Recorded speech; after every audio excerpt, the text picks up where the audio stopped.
और इस बीच बड़ी खबर मैं आपको बता दूं, अहमदाबाद एयरपोर्ट पर प्रधानमंत्री नरेंद्र मोदी ने बैठक की है। ये जानकारी सामने आ रही है। इस बैठक में कई मंत्री अधिकारी मौजूद रहे। इस हादसे को लेकर समीक्षा बैठक प्रधानमंत्री नरेंद्र मोदी ने की। हम सीधे आपको लेकर चलेंगे। हमारे साथ हमारे वरिष्ठ सहयोगी रौनक पटेल इस वक्त मौजूद हैं। जरा रौनक से जानते हैं, रौनक, मतलब घटनास्थल का मुआयना करने के बाद, अस्पताल में घायलों से मिलने के बाद प्रधानमंत्री नरेंद्र मोदी अब अहमदाबाद एयरपोर्ट पहुंचे हुए हैं और वहां पर ये बैठक। रौनक, क्या डिटेल्स हैं? देखिए, अहमदाबाद एयरपोर्ट पर गुजसेल करके टर्मिनल बिल्डिंग है, जहां पर मोदी खुद लैंड हुए थे और वहां से ही पीएम खुद लैंड हुए थे। वहां से ही दुर्घटना स्थल के लिए निकले थे। वहीं पर ही बैठक शुरू हो चुकी है। उस बैठक में मुख्यमंत्री, गुजरात के मुख्यमंत्री मौजूद है, सिविल एविएशन मिनिस्टर मौजूद है, साथ में ही जो ब्रिटिश डिप्लोमेट्स आए थे वो भी गुजसेल में, हालांकि उनको मीटिंग में उनके साथ है नहीं, वो कह नहीं सकते, लेकिन ब्रिटिश डिप्लोमेट जो है वो भी गुजसेल पर है और स्टेट के जितने आला अधिकारी है वो भी है, साथ में एविएशन कंपनी यानी कि एयर इंडिया के जो आला अधिकारी है वो भी मौजूद है। सीधे ही पीएम अस्पताल से, सिविल अस्पताल से एयरपोर्ट पहुंचे थे और करीब करीब 10 मिनट हुई होगी ये बैठक जारी है।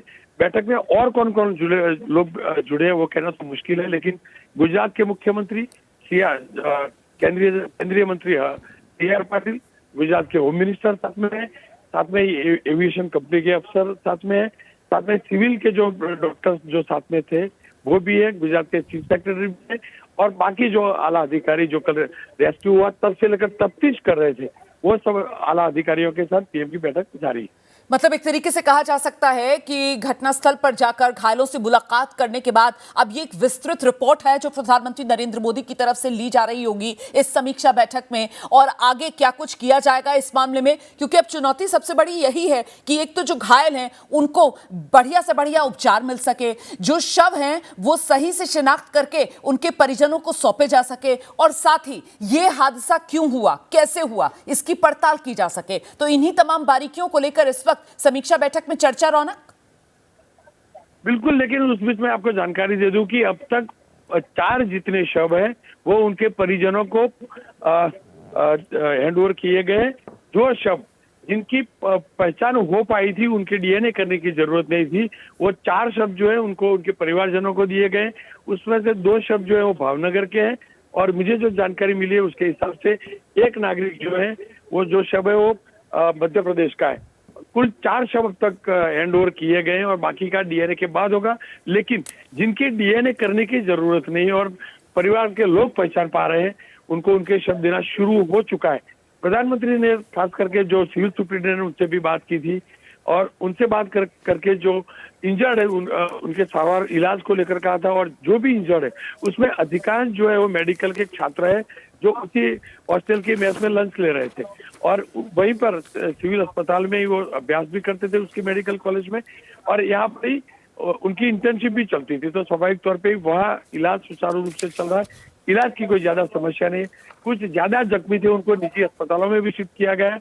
इलाज के साथ साथ ये जो हादसा हुआ है उसकी तफ्तीश के लिए और किस प्रकार से आगे बढ़ सकते हैं तफ्तीश में, वजह क्या हो सकती है हादसे की, वो जानने का पीएम प्रयास कर रहे हैं। आप बिल्कुल सही कह रहे हैं, और साथ ही साथ देखिए अब चुनौती ये भी कि जो नुकसान हुआ है इस नुकसान की भी भरपाई करनी होगी। ये तस्वीर देखिए, ये वही बीजेएम मेडिकल कॉलेज और वहां पर जो डॉक्टर्स का हॉस्टल, उस डॉक्टर्स के हॉस्टल में आकर जो विमान का एक हिस्सा टकराया और वहीं पर अटक के रह गया, उससे जो नुकसान हुआ, यहीं पर वो डॉक्टर्स की मेस, डाइनिंग रूम डॉक्टर्स का, जहां पर दोपहर के वक्त डॉक्टर्स लंच कर रहे थे, दोपहर का खाना खा रहे थे, जिस वक्त ये जहाज का पिछला हिस्सा आकर यहां पर अटका, उसको भी प्रधानमंत्री नरेंद्र मोदी देख रहे थे कि अभी इस हिस्से को भी निकालना होगा, यहां पर पूरी मरम्मत का काम होगा। मतलब काम बहुत है, और ये मलबा आप देख रहे हैं किस तरीके से यहां पर अभी भी फैला हुआ नजर आ रहा है। हालांकि इस मलबे में से जितने शव हैं उनको निकाल लिया गया है, मलबा उस लिहाज से क्लियर कर लिया गया है, लेकिन अभी भी ये जो मलबा है इसको यहां से हटाया जाना बाकी है। और इस बीच आपको सीधे लेकर चलेंगे ग्राउंड जीरो से। हमारे साथ हमारे तमाम सहयोगी इस वक्त मौजूद हैं। अंकित गुप्ता सिविल अस्पताल से हमारे साथ जुड़ रहे हैं, जहां पर यह हादसा हुआ उसी हादसे वाली जगह से आप देख रहे हैं हमारे सहयोगी मृत्युंजय सिंह भी हमारे साथ मौजूद हैं। जरा पहले आपको अंकित के पास लेकर चलेंगे और जानेंगे अंकित से। अंकित, मुझे ये बताइए आप कि यहाँ सिविल अस्पताल से कुछ आंकड़ा मिल पाया है, अभी कितने घायल ऐसे हैं जो यहाँ भर्ती हैं, जिनका इलाज चल रहा है? अंकित। रोमाना, जैसी कि अभी हमको जानकारी मिली है 40 से ज़्यादा घायल हैं जिनका इलाज चल रहा है। और ये इसमें से जो है कौन लोग हैं, इसमें वो लोग हैं जो कि उस दौरान मेस में जो डॉक्टर्स हैं, जिसमें सीनियर डॉक्टर भी हैं, जूनियर डॉक्टर्स भी हैं, इंटर्न्स भी हैं, जो उस दौरान मेस में खाना खाने के लिए गए थे। और जो मौतें हुई हैं रोमाना, जो उस दौरान जो डॉक्टर्स की हुई हैं, वो वही लोग थे जो उस दौरान मेस में खाना खाने के लिए गए थे। जब हमने यहाँ डॉक्टर से बातचीत की है तो उन्होंने कैमरे पर तो नहीं कहा, लेकिन उन्होंने ये ज़रूर बताया कि जो है 1 से 2 बजे के बीच का एक तरीके से वो पीक टाइम होता है लंच आवर का। और उस दौरान जो है, क्योंकि जो है 1:40 के आसपास ये घटना हुई है, तो जो वैसे अगर हम पीक टाइम की बात करें तो उस दौरान 1 से 1:30 बजे के आपको रोक रही हूँ। यहीं सिविल अस्पताल में हमारे सहयोगी गणेश ठाकुर, और गणेश ठाकुर के साथ एक पीड़ित हैं जो अपनी बात बयां कर रही हैं। जी गणेश, कौन है ये, जरा बताइए। जी देखिए, मैं ना इनको रोते हुए देख रहा था अभी थोड़ी देर पहले। ये यहाँ पर बैठे खड़ी रही थी और रो रही थी, तो मैंने जब बात की तो पता चला कि इनके पति इसमें बचे हैं। और ये कहीं ना कहीं दुख भी है और खुशी भी इस बात की है कि उनके पति इसमें बच गए। आप बहुत रो रही थी, क्या कहेंगी आप, क्या भावनाएं आपकी? कुछ भावना नहीं है, सब अच्छे, मेरा सुहाग बच गया, यही भावना है सब, बस। 2 बच्चे हैं आपके, आप कह रही थी। बच्चे, हाँ। क्या हुआ था, आपके पति वहाँ क्या कर रहे थे? रिक्शा पे छोड़ने गए थे पैसेंजर को, हाँ, मेस के यहाँ पे? मेस पे यहाँ पे छोड़ने गए थे। और वहाँ पे जे लोगों को लगा उसको सेवा भी की और उसने खुद की जान बचा ली। कितने इंजरी, कितना चोट लगी है उनको? इसको छाती में लगा है, पेट कमर में लगा है, पैर में लगा है और हैंडीकैप है। हैंडीकैप है? हाँ, हैंडीकैप है थोड़े।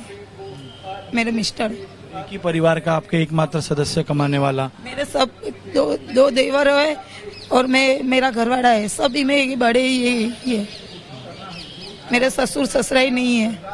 आप मिली उनसे अंदर ना, तो पीएम मोदी जब आए उनसे मिले तो आप थी? भी है, मेरा देवर इधर नौकरी करता है ना सिक्योरिटी गार्डन में, कल से ही है इसके साथ में। हमको नहीं जाने देते, हमको नहीं।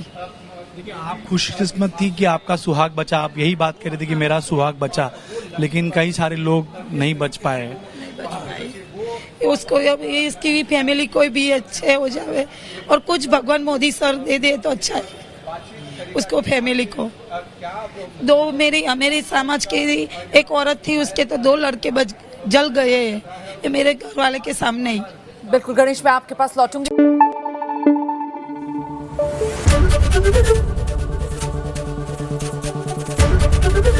एबीपी न्यूज आपको रखे आगे।